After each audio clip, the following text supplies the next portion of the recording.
নাটোরে বিএনপির দুই গ্রুপের সংঘর্ষে গুলিবিদ্ধ 6।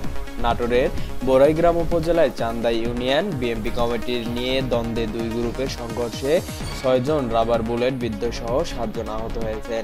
এছাড়া বিএনপি ও আওয়ামী লীগের নেতাকর্মীদের 14টি দোকান ও 9টি বাড়ি ভাঙচুর করার ঘটনা ঘটেছে। রবিবার 8 সেপ্টেম্বর সন্ধ্যায় উপজেলার চান্দা ইউনিয়নের দাসগ্রাম এলাকায় এই ঘটনা ঘটে। আহতরা হলেন বিএনপির সাধারণ সম্পাদক রবিউল ইসলাম টিপু, বিএনপির কর্মী মামুন হোসেন, সাগর আলী, মশিউর রহমান, জাহিদ আলী, মেহেদি হাসান ও আওয়ামী লীগ কর্মী শাহিন মালিথা। ইউনিয়ন বিএনপির যুগ্ম আহ্বায়ক মিজানুর রহমান বলেন, ইউনিয়ন বিএনপির সাধারণ সম্পাদক রবিউল ইসলাম টিপু ও সাবেক সাধারণ সম্পাদক হাবিবুর রহমানের মধ্যে দীর্ঘদিন যাবৎ ইউনিয়ন কমিটি নিয়ে দ্বন্দ্ব চলে আসছিল। কমিটি গঠনের পরদিন ইউনিয়ন বিএনপির কমিটি বাতিলের জন্য মানববন্ধন ও বিক্ষোভ মিছিল করে হাবিবুর রহমানের সমর্থকেরা। এই সময় উপজেলা বিএনপির নেতা কর্মীদের অশ্লীল ভাষায় গালাগালি করা হয়। গত 5 আগস্ট আওয়ামী লীগ সরকার পতনের পর আলাদা আলাদা কর্মসূচি পালন করে আসছিল তারা।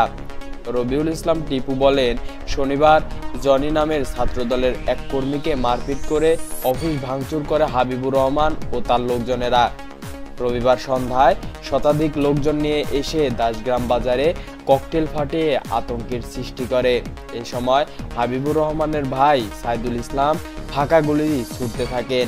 লোকজন পালিয়ে গেলে দাসগ্রাম বাজার ও রাজেন্দ্রপুর কুদুর মোড়ের 14টি দোকান ভাঙচুর ও লুটপাট করে। পরে বাড়ি ঘর ভাঙচুর করে লুটপাট করা হয়।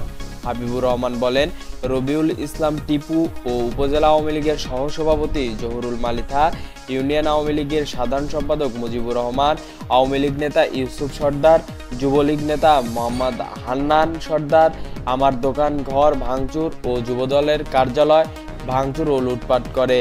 আমার সমর্থকেরা গিয়ে তাদের কিছু ভাঙচুর করেছে।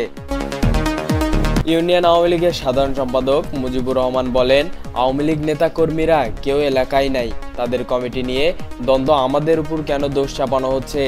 উপজেলা স্বাস্থ্য কমপ্লেক্সের আবাসিক মেডিকেল অফিসার ডলি রানী বলেন, আহতদের মধ্যে একজনকে রাজশাহী মেডিকেল কলেজ হাসপাতাল প্রেরণ ও বাকিদের প্রাথমিক চিকিৎসা দেওয়া হয়েছে।